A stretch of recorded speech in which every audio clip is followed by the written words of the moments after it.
श्री गोसाई जी परम दयाल की जय। चिंता संतान हंतारो यत्पादाम्बुजरेणव स्वीयानां तान् निजाचार्यान् प्रणमामि मुहुर्मुहुः। यदनुग्रहतो जन्तुः सर्वदुःखादिगो भवेत् तमहं सर्वदा वन्दे श्रीमद्वल्लभनन्दनम्।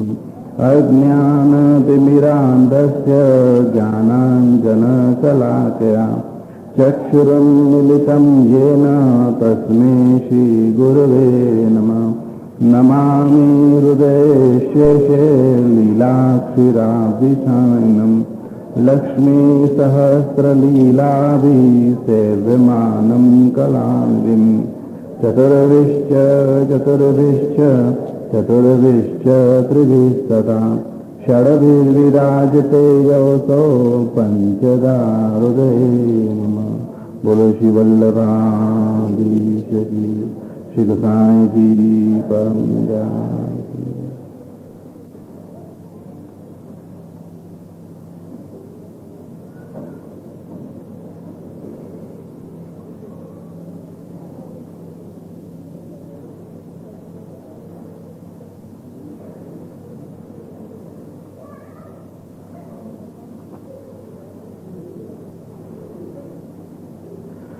सर्वदा सर्वभावेन भजनीयो व्रजाधिपः स्वस्यायमेव धर्मो हि नान्यः क्वापि कदाचन।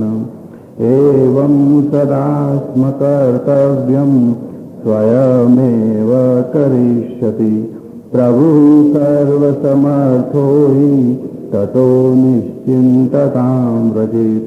यदि श्री गोकुलाधीशो धृत सर्वात्मना हृदि ततः किम् अपरं ब्रूहि लौकिके वैदिकेरपि। अतः सर्वात्मना शश्वत गोकुलेश्वर पादयो स्मरणं भजनं चापि न त्याज्यमिति मे मति। बोलो श्री वल्लभा श्री गोसाई जी परम दयाल की जय।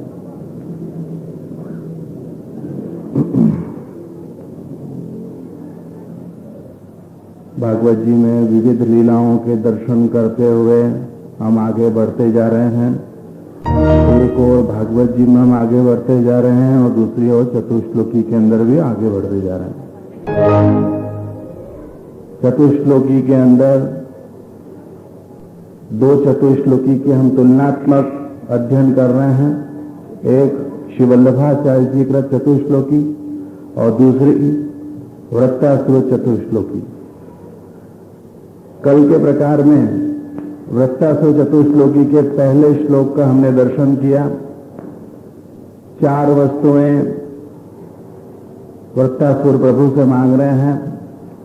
पहली वस्तु कि मुझे दास का दास बनाओ। ये वृत्तासुर जन्मों से नहीं घबरा रहे हैं।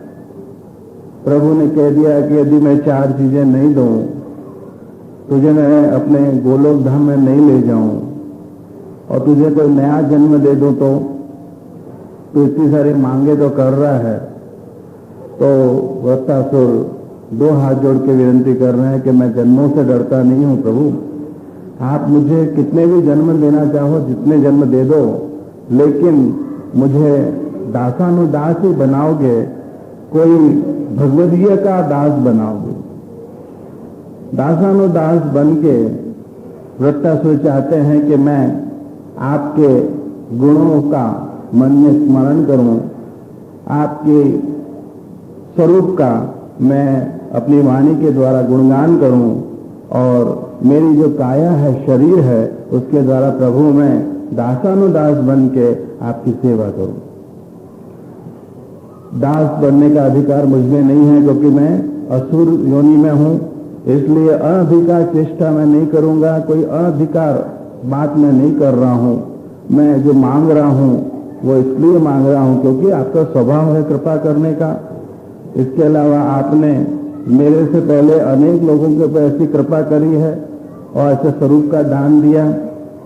और तीसरी बात कि मैं दास बनने की बात नहीं कर रहा हूं, दासानुदास बनने की बात कर रहा हूं। दास बनने में तो शायद एक बार अहम भाव आ जाता है। ठाकुर जी के दास हम हैं, वल्लभकुल के बालकों के भी दास हम हैं। आप देखो ठाकुर जी की सेवा करते करते कई बार कई वैष्णव को अभिमान हो जाता है, ओहो हम तो अष्टप्रहर की सेवा करते हैं, हम तो इतने अपरस का पालन करते हैं, हम तो समर्पित ही लेके जीवन का यापन कर रहे हैं, आप तो हमारे सामने कुछ भी नहीं हो। ठाकुर जी की सेवा करते करते अभिमान आ सकता है, वल्लभकुल की सेवा करते करते भी अभिमान आ सकता है। आ सकता है ना। ऐसे कई वैष्णव आपको मिलेंगे जो अपने दीक्षा गुरु के ऊपर बड़ा ही उनको गर्व है, बड़े ही स्वाभिमान से कहते हैं कि हम तो फलाने फलाने के घर के सेवक हैं। और कभी वहां पे अपन स्पर्श दंडवत करने बालक के वहां पहुंच जाएं तो ऐसे 2-4 वैष्णव द्वार पे बैठे होंगे, वो आपको अंदर तक जाने के लिए छूट ही नहीं देंगे। कहां से आए हो, क्यों आए हो, कितनी देर के लिए आए हो, किससे मिलना है आपको। ऐसे शायद कई बार खुद के काम कराने होते हैं तो वल्लभकुल के बालक की आज्ञा कहते हैं कि वल्लभकुल की आज्ञा है भाई, आपको करना पड़ेगा। तो ऐसे में कई बार हम देखते हैं कि दास बने हुए वैष्णव ऐसे कई बार उनको भी अभिमान चढ़ जाता है।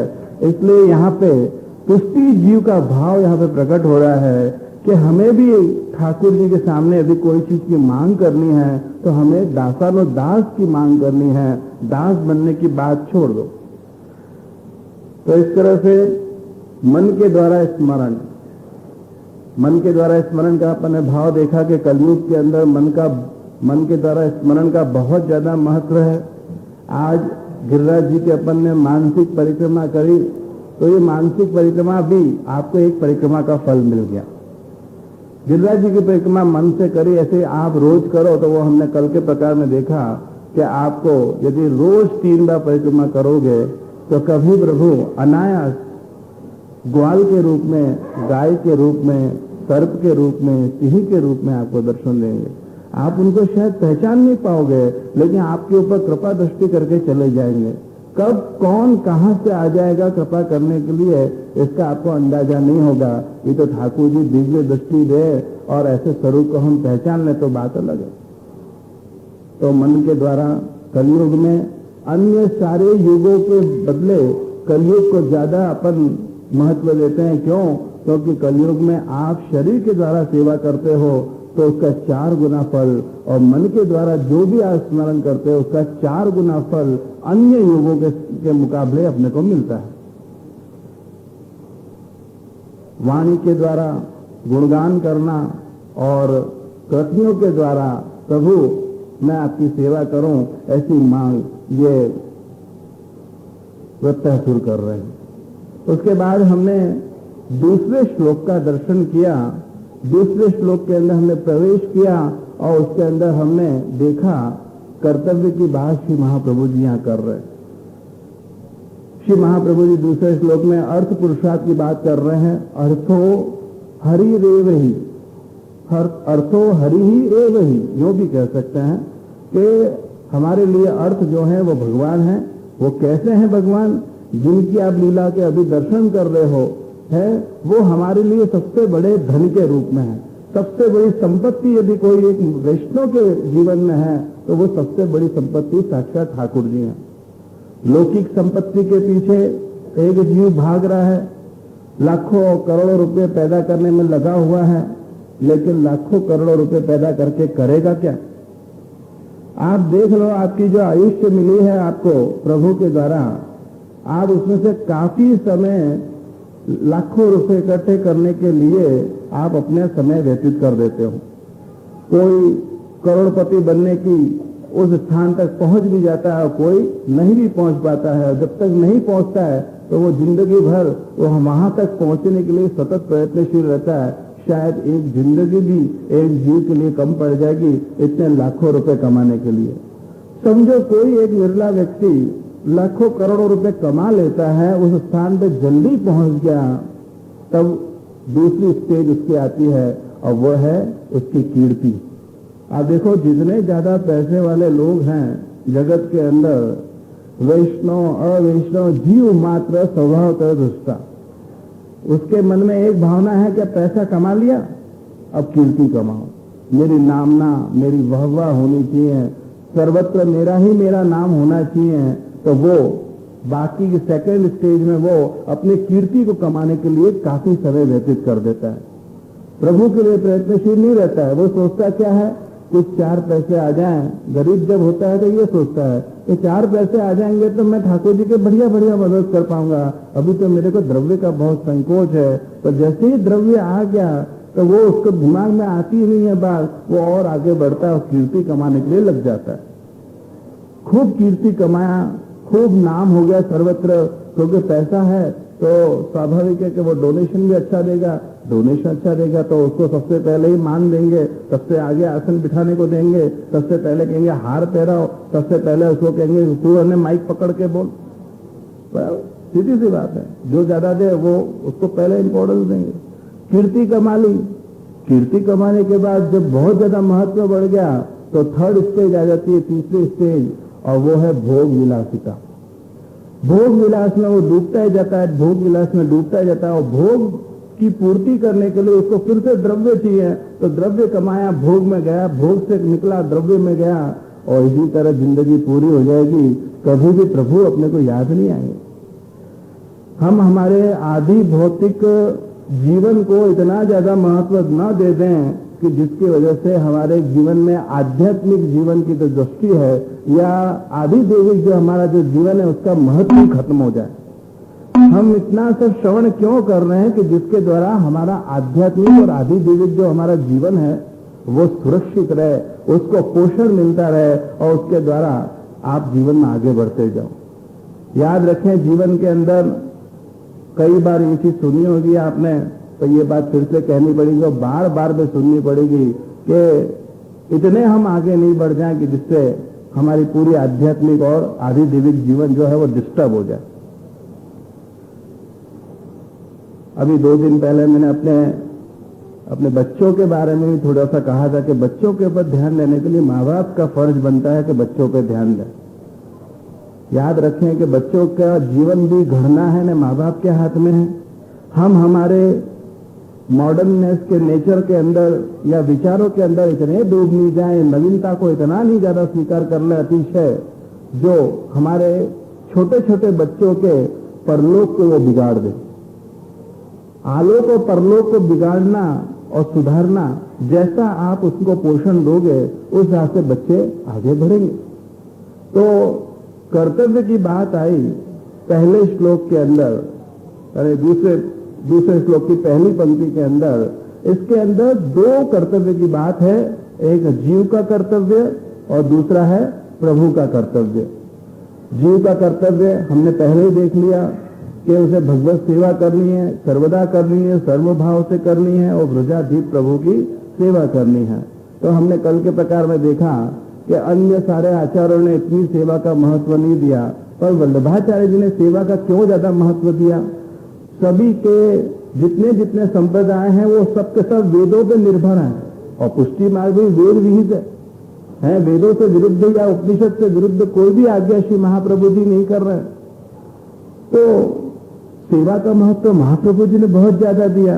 तो महाप्रभु जी ने उसका स्पष्टीकरण किया कि मैं कोई नई बात आपको नहीं दे रहा हूं, इसके लिए वेद प्रमाण है, उपनिषद प्रमाण है, गीता प्रमाण है, भागवत प्रमाण है। तो कल गीता जी के उसमें अपन ने देखा कि गीता जी के 18 अध्याय को पहाड़ का रूप दे दिया और एक ओर से कर्म योग का मार्ग, दूसरी ओर से ज्ञान योग का मार्ग और मध्य में शिखर के ऊपर आपको भक्ति योग मिल जाता है। तो वहां पे भी भक्ति की बात की गई है। भक्ति योगी को सर्वश्रेष्ठ माना गया। उसके अलावा आपने देखा भागवत जी के अंदर 10वें स्कंद के अंदर आप प्रवेश कर चुके हो, उसमें भक्त और भक्ति की बातें कितनी सारी की गई हैं। अभी 11वां स्कंद आएगा तो उसके अंदर भगवान ने उद्धव जी को जो भक्ति योग का उपदेश दिया उसका भी दर्शन हम करेंगे। भागवत जी के एकादश स्कंद का भक्ति योग और गीता जी का भक्ति योग दोनों में ही श्री वहां पे अपने को प्रभु की वाणी मिलती है और भले ही शब्दों में अंतर अपने को मिलेगा, लेकिन दोनों के पीछे आशय तो यही है कि आप भक्ति योगी बनो। भक्ति योगी बनोगे तो प्रभु की दृष्टि में आप सर्वश्रेष्ठ बनोगे। आप दीनहीन बनोगे तो प्रभु की दृष्टि में आप श्रेष्ठ बनोगे। आप वैष्णव बनोगे तो आप प्रभु की दृष्टि में श्रेष्ठ हो, और आप दास बनोगे तो प्रभु की दृष्टि में श्रेष्ठ हो। तो प्रभु का कर्तव्य, जीव का कर्तव्य तो हमने देखा कि हमको दास बनना है, और दास बनने के लिए ये हमारी प्रक्रिया चल रही है। सतत हम श्रवण करते जा रहे हैं, श्रवण करते जा रहे हैं। हो सकता है सब चीजें अपने को याद नहीं रहे, लेकिन कभी कभी कोई पंक्तियां अपने दिमाग में इतनी बैठ जाती हैं, कोई चीजें अपन हमारे अंतःकरण से बराबर ध्यान से सुनते हैं, कोई प्रसंग, उससे अपने को बहुत ज्यादा प्रेरणा मिलती है। शायद वही एक पंक्ति या कोई एक चरित्र या कोई एक वाक्य अपने को है न अपने जीवन में परिवर्तन ला सकता है। कब कौन महानुभाव आके अपने जीवन में परिवर्तन कर देगा, इसकी अपन गणना नहीं कर सकते हैं अभी से। वो तो प्रभु ही अपने कर्तव्य का पालन करते हुए अपने पे कृपा करेंगे। तो जीव का कर्तव्य वैष्णव बनना, दास बनना और दासानुदास बनना। प्रभु का कर्तव्य, उसके अंदर भी हमने कल देखा कि प्रभु का कर्तव्य कैसा है। निजे इच्छा तक करिष्यति, प्रभु स्वतंत्र है। प्रभु की जो इच्छा होगी वो इस जगत के अंदर होगा, इस विश्व में होगा। प्रभु की इच्छा के सामने किसी भी जीव का, यहाँ तक कि लक्ष्मी जी का भी वहां पे चलता नहीं। चलता है तो केवल एक ही एक ऐसा स्थान है कि जहां पे प्रभु कहते हैं कि मेरा वहां नहीं चलता है, और वो है दासों के सामने, जो है भक्तों के सामने मेरा कुछ भी नहीं चलता है। ऐसा वचन दुर्वासा मुनि को स्वयं प्रभु ने दे दिया। तो प्रभु का कर्तव्य दास के हाथ में है कि आप चाहो तो वैसा प्रभु को नाच नचा सकते हो। एक जो कहा ना कि छछिया भाई छाछ में नाच नचावे हैं, गोपियों ने थोड़े से उसमें उनको नाच नचा दिया, तो विचार तो करो कि कैसे नाचने लग गए ठाकुर जी। आप भी चाहो तो ठाकुर जी को नचा सकते हो, आपकी स्वयं की इच्छा से ठाकुर जी को नचा सकते हो। ये निज इच्छा तक करिष्यति के दो अर्थ होते हैं। निज इच्छा का मतलब है कि जब जीव साधारण होता है, पुष्टि मार्ग के अंदर भी ये मत समझ जाओ खाली ब्रह्म समाज की दीक्षा ले ली तो हम सर्वश्रेष्ठ हो गए। जब तक हम साधारण वैष्णव के रूप में है, सामान्य वैष्णव के रूप में है, तो निज इच्छा तक करिष्यति का एक अर्थ ये होता है कि ठाकुर जी अपनी खुद की स्वयं की निज इच्छा के हिसाब से सब कुछ करेंगे। और दूसरा भाव यह है कि जब जीव असाधारण, असामान्य, परम भगवती बन जाए, तब प्रभु अपने निज जनों की इच्छा से सब कुछ करेंगे। तो ये निज इच्छा का करिष्यति के दो अर्थ अपने को हो गए। तो सबसे पहले अपन थोड़ा सा विस्तार में इसको समझ लें। पहले श्लोक की यानी दूसरे श्लोक की पहली पंक्ति को। पहला शब्द है एवं। एवं शब्द श्री महाप्रभु जी ने क्यों रखा? एवं शब्द का एक बड़ा ही महत्व यहाँ समझ लो कि कोई एक शब्द, एक एक अक्षर, एक एक वाक्य और एक एक पंक्तियां सब महत्व की हैं। कोई भी व्यर्थ के शब्द इसमें डाल नहीं दी गए हैं कि चलता है, चलने दो, अब ये डाल देते हैं और कम काम हो जाएगा। अरे ये तो सनातन उपदेश है, और सनातन उपदेश के लिए तो भूतो भविष्य का सोच के श्री महाप्रभु जी ने एक एक शब्द रखे हैं। तो एवं इस प्रकार से, एवं का अर्थ है इस प्रकार से। इस प्रकार से का मतलब यह है प्रभु अपना कर्तव्य करेंगे या जीव को कर्तव्य कराएंगे। इस प्रकार से, इस प्रकार का मतलब एवं का अर्थ यह हुआ कि यदि वो सामने वाला पुष्टि जीव है तो प्रभु उसका कर्तव्य कराएंगे। यदि प्रभु को उस जीव को ऊपर अनुग्रह करना है तो ये भी एवं शब्द का दूसरा अर्थ। यदि प्रभु को जीव के ऊपर कृपा करनी है तो, या चौथा अर्थ ये हो जाता है कि एक वैष्णव को जगाना है तो भी ये एवं शब्द, एवं महाप्रभु जी लिख दिया, लेकिन इसके बहुत सारे अर्थ हैं। एवं का अर्थ है कि उसके अंदर भाव उद्दीपित करने हैं तो या इसके ऊपर बहुत बड़ी कृपा करनी है, दान देना है, अलौकिक दान देना है, तो इस प्रकार से प्रभु अपने कर्तव्य का पालन करेंगे। प्रभु वैसे तो हर चीज करते हैं, वैसे जीव यदि सोचे कि मैं ही सब कुछ कर रहा हूं, आपको लगेगा कि इतनी कथा सुनने के बाद आपके मन में उत्साह जग गया कोई सेवा करने का या सत्संग करने का, तो आपको क्या लगेगा, कोई फलानी फलानी भागवत जी हुई ना, वहां से मुझे प्रेरणा मिली और इसमें मैं आगे अग्रसर हुआ। अथवा तो जीवन में कभी कोई अलग झलक सपना ऐसा आ जाए या ऐसी दुर्घटना हो जाए जीवन के अंदर, ऐसा एक प्रसंग बन जाए तो उसमें आपको लगने लग जाए कि अरे ये तो प्रसंग बना, इससे मेरे जीवन में परिवर्तन आ गया। कई लोगों के जीवन में ऐसे प्रसंग बनते हैं जिससे उनके जीवन में पूरा परिवर्तन आ जाता है, बिल्कुल बदल जाता है। पहले क्या था और वो बाद में क्या हो गया। या कोई परम भगवदीय वैष्णव का समागम हो जाए, कोई वल्लभकुल के बालक का समागम हो जाए, उससे हृदय परिवर्तन आ जाए। पहले तो बिल्कुल वो निष्ठुर था, ब्रह्म समन की दीक्षा लेने के लिए तैयारी नहीं थी, और अब एकदम से उसको तैयारी हो गई। तो ये जो चेतना मिली, एकदम से प्रेरणा मिली, एकदम बदलाव आया, तो जीव को यहाँ पे विवेक बुद्धि से सोचना है कि ये जो परिवर्तन आया उसके पीछे मैं कारण नहीं हूं, ये जो है इसका कारण स्वयं प्रभु है। श्रवण भी कराया। अब उदाहरण के रूप में जैसे शास्त्री जी ने आपको भागवत जी कथा सुना रहा है, अब मैं आपको चतुश्लोकी सुना रहा हूं। हम लोग क्या हैं, हम लोग टैप रिकॉर्डर की जो बॉडी होती है ना, बराबर, टैप रिकॉर्डर के अंदर आप सुनते हो कि नहीं, भी सुनोगे आप थोड़ी देर के बाद फिर से, हैं, खाते पीते उठते वैसे प्रवचन सुनोगे तो क्या टैप रिकॉर्डर बोलती है, उसके अंदर रखी हुई जो कैसेट होती है ना वो बोलती है। कैसेट को निकाल दो तो टैप रिकॉर्डर बॉडी कुछ नहीं है, बेकार हो गई। तो उसी तरह हम सब टैप रिकॉर्डर की बॉडी जैसे हैं, और उसके अंदर जो कैसेट है ना वो ठाकुर जी की चल रही है। सामने से ठाकुर जी बोल रहे हैं, हम तो कुछ नहीं बोल रहे हैं। तो इसलिए कहने का मतलब यह है कि जो भी कर रहा है जीव अपने कर्तव्य का पालन, वो असल में साक्षात प्रभु ही करा रहे हैं। कभी कोई व्यक्ति के द्वारा भी यदि समागम हो जाए तो भी प्रभु करा रहे हैं, यदि कोई श्रवण कथा कर रहे हैं तो भी प्रभु करा रहे हैं, सेवा के द्वारा प्रेरणा हुई है तो भी प्रभु करा रहे हैं, और स्वप्न के अंदर भी प्रभु कोई प्रेरणा करे तो स्वप्न में आके प्रभु ही स्वप्न दे रहे हैं। तो ये जो है जीव का कर्तव्य स्वयं प्रभु ही करते हैं, जीव के पास कुछ भी नहीं। आपने ये श्लोक जरूर सुना होगा, अनन्या चिंतयन्तो माम ये जनाः पर्युपासते तेषाम इत्यादियुक्तानाम योगक्षेमं वहाम्यहम्। गीता जी का श्लोक है 9वें अध्याय का।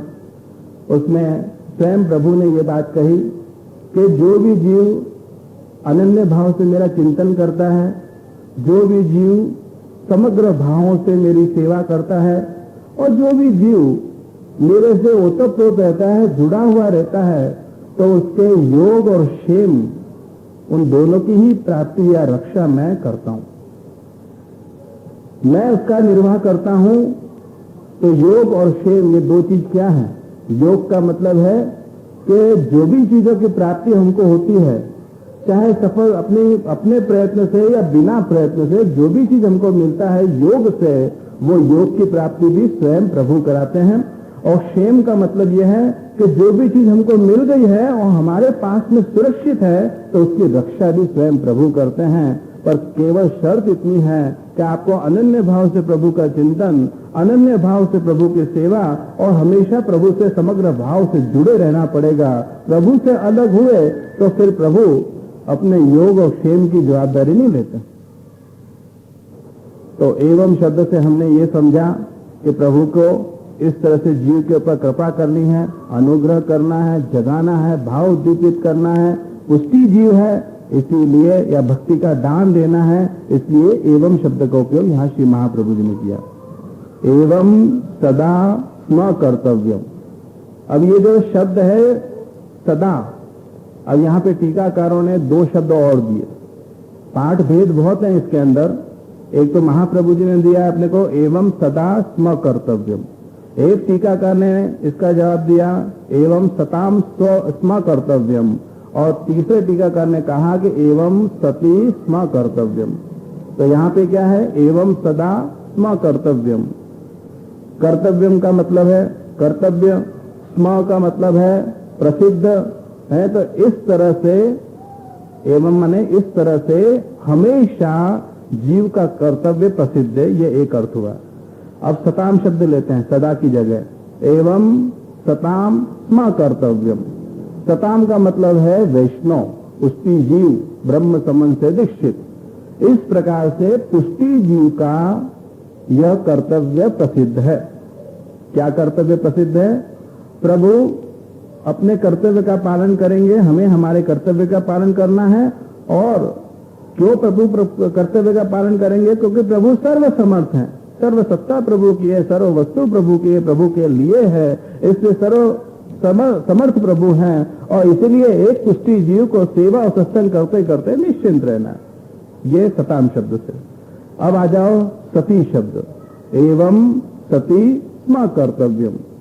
सती का मतलब है कि पहले श्लोक में जो कहा गया उस अनुसार, पहले श्लोक में क्या कहा कि वैष्णव को सर्वदा सर्वभाव से व्रजाधि प्रभु की सेवा करनी है और यही उसका धर्म है, इसके अलावा दूसरा कोई धर्म नहीं है। ये चीज उसके जब जीवन में दृढ़ हो जाती है तो वही एक पुष्टि जीव के जीवन का कर्तव्य, ये प्रसिद्ध है और उसे निश्चिंत रहना।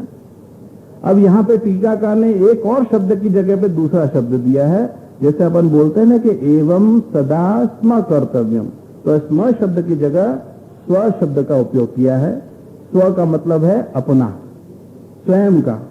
एवं सदा स्व कर्तव्यम यानी कि हमारा अपना स्वयं का ये कर्तव्य है। और ऐसा प्रभु का भी कर्तव्य है। आप देखो छोटे बच्चों को जब उनकी माएं खूब बढ़िया यूनिफॉर्म पहना के उनको पकड़ के स्कूल ले जाती हैं। आप लोग ले जाते हो कि नहीं ले जाते हो? हाँ, ले जाते, सभी माँ बाप ले जाते हैं, मैं भी ले जाता हूँ। हाँ, कई बार बाई नहीं आए, आपको लगता होगा कि वल्लभपुर के बालक थोड़ी बाहर निकलेंगे, उनके पास तो वैष्णव बहुत भरे पड़े हुए हैं। ऐसा कुछ नहीं है। मुंबई के अंदर ऐसे कोई वैष्णव नहीं है जो धड़ाक से अपन फोन करें धड़ाक से आ जाए। तो उसके लिए क्या होगा, वैष्णव यदि नहीं आएगा तो बच्चा क्या स्कूल नहीं जाएगा? जाएगा, निश्चित है। फिर तो माएँ घर में रहेंगी और पिता को जाना पड़ेगा। एक कंधे पे बोतल लटकाई, वाटर बैग की, और एक बाजू में पुस्तक की कंधे ऊपर लगाई और चले स्कूल छोड़ने के लिए। और बालक भी बहुत खुश हो गया कि हाँ पिताजी और पप्पा मुझे छोड़ने के लिए आ रहे। तो बच्चों को अपन जब स्कूल छोड़ाने के लिए ले जाते हैं तो माँ कितनी जागृत रहती है अपने बच्चों को बराबर स्कूल पहुंचाने के लिए। उसको एक तो उसके अंदर एक बहाना ये भी होता है कि थोड़ा 4-5 घंटे की छुट्टी मिल जाती है बच्चों से। केवल कोई स्कूल से छुट्टी मिल जाए बच्चे को तो धमाल टुकड़ी के सिवा दूसरा कुछ नहीं करेगा बच्चा, और सारे दिन उसके प्रति ध्यान देना पड़ेगा। इसलिए कम से कम 4-5 घंटे वो स्कूल में रहेगा तो कम से कम शरारत अपने घर में नहीं होगी और अपने को भी थोड़ा सा राहत मिल जाएगा। तो बच्चे को बराबर उसकी शिक्षा दिलाने के लिए स्कूल के अंदर हम लेके जाते हैं माँ बन के। तो यहाँ पे निमित्त मात्र कौन हुआ? उसकी माँ हुई कि वो माँ उसको शिक्षा देने के लिए स्कूल लेके जा रही है।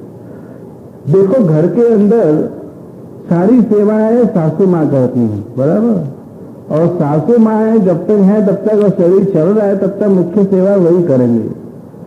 प्रभु न करे कभी कोई कारण से यदि सासू माँ बीमार हो जाए और बहू जिसका सेवा में बिल्कुल मन नहीं है वो दिखावा करने के लिए कि मैं आपकी अपनी बहू हूं, लाओ मम्मी मैं ठाकुर जी की सेवा करूं। अब वो 2 दिन 3 दिन 4 दिन जब तक बीमार है सासू माँ है, उस आशा से कि भाई 3-4 दिन के बाद तो अब तो सासू माँ सेवा करेंगे, तब तक खूब अच्छी सेवा करके दिखाओ ताकि सासू माँ मेरी प्रसन्न हो जाए, कहे शाबाशी दे कि बेटा तू मेरी लाडली बहू है। खूब सुंदर सेवा वो कर रही है। अब वो जो बिल्कुल उसका मन निष्ठुर था, 3-4 दिन की सेवा के अंदर ठाकुर जी ऐसा परिवर्तन कर देते हैं उसके जीवन के अंदर कि उसको लगता है कि मैं रोज ही अब सेवा करने लग जाऊं। क्यों 4 दिन की मैंने सेवा करी, मैं अब रोज ही करने लग जाऊं। तो वो एक भावना, प्रेरणा, परिवर्तन जो जीवन के अंदर आया वो केवल उसके प्रेरणा करने वाले स्वयं ठाकुर जी हैं। हम हमारे में कोई वो एक निमित्त मात्र था प्रसंग, बाकी तो प्रेरणा करने वाले साक्षात ठाकुर जी। पिछले साल अपन ने वाणिया वैष्णव प्रसंग और सूरदास जी प्रसंग में भी देखा कि कैसे वाणिया कभी भी प्रभु के दर्शन करने जाता नहीं, और सूरदास जी को निमित्त बनाया प्रभु ने, और उनके माध्यम से श्रीनाथ जी बाबा के सम्मुख हुए। तो ये क्या है कि अनायास सूरदास जी आ गए जीवन के अंदर, अनायास जीवन में बीमारी आ गई, जिससे हम हमारे कर्तव्य को करने लग गए या हम पढ़ने लग गए, क्योंकि हमारी माँ हमको पकड़ के लेके जा रही है। तो यही बात है कि जीवन के अंदर कर्तव्य शायद हम भूल जाएं कि हमारा कर्तव्य क्या है। ब्रह्म समाज की दीक्षा लिए हुए वर्षों निकल जाते हैं, लेकिन हम भूल जाते हैं कि हमारा कर्तव्य क्या है। लेकिन प्रभु अपना खुद का कर्तव्य कभी नहीं भूलते हैं, वो जीव को सदैव प्रेरणा करते रहते हैं, फिर वो चाहे वैष्णव के द्वारा, कि स्वयं मुखारविंद के द्वारा, इस तरह से कथा श्रवण के द्वारा, वैष्णव के द्वारा या वल्लभ कुल के द्वारा, सतत ये जीवन में प्रक्रिया चलती रहती है। जीव शायद भूल जाए, लेकिन प्रभु कभी नहीं भूलता है, उसका कर्तव्य पूरा कराते हैं। इसलिए जीव को कभी भी अभिमान नहीं करना चाहिए कि मैं स्वयं अपना कर्तव्य पालन कर रहा हूं, बल्कि यह असल में ठाकुर जी करा रहे, स्वयं एवं करिष्यति, प्रभु स्वयं करा रहे। अब ये कर्तव्य की जब बात आ जाती है ना, तो यहां पे टीकाकारों ने लगभग 7 प्रश्न प्रकट किए। अब ये 7 प्रश्न आपको लगेंगे कि ये सारे प्रश्न तो अपने ही प्रश्न है, कोई नए प्रश्न नहीं है। 500 वर्ष पहले, यानी कि 400 वर्ष या 300 वर्ष पहले, ये समझ लो ये सारे प्रश्न वैष्णव के हृदय में विराज के वल्लभ कुल ने ये प्रश्न अपने मन में प्रकट किए। 7 प्रश्न में सबसे पहला प्रश्न, तो कर्तव्य की बात आ रही है ना। कर्तव्य क्या है अपना? अपने को भक्ति करनी है, भक्त बनना है, और भक्त बनने के लिए अपने को धर्म पुरुषार्थ करना है, और धर्म पुरुषार्थ सिद्ध करने के लिए, दासत्व के लिए हमको ठाकुर जी की सेवा करनी है। तो सेवा के अंदर अपने को बहुत सारे सवाल होते हैं। चलो एक एक करके गिनते हैं। सबसे पहला सवाल, जैसे कल चर्चा हुई, वही सवाल है कि ब्रह्म समन की दीक्षा तो दे दी आपने, और आपने चतुश्लोकी का गान भी कर दिया, खूब सर्वभाव से सेवा करना, सर्वदा सेवा करना, और फिर जैसे ही 7 दिन पूरे हुए महाराज श्री तो चले।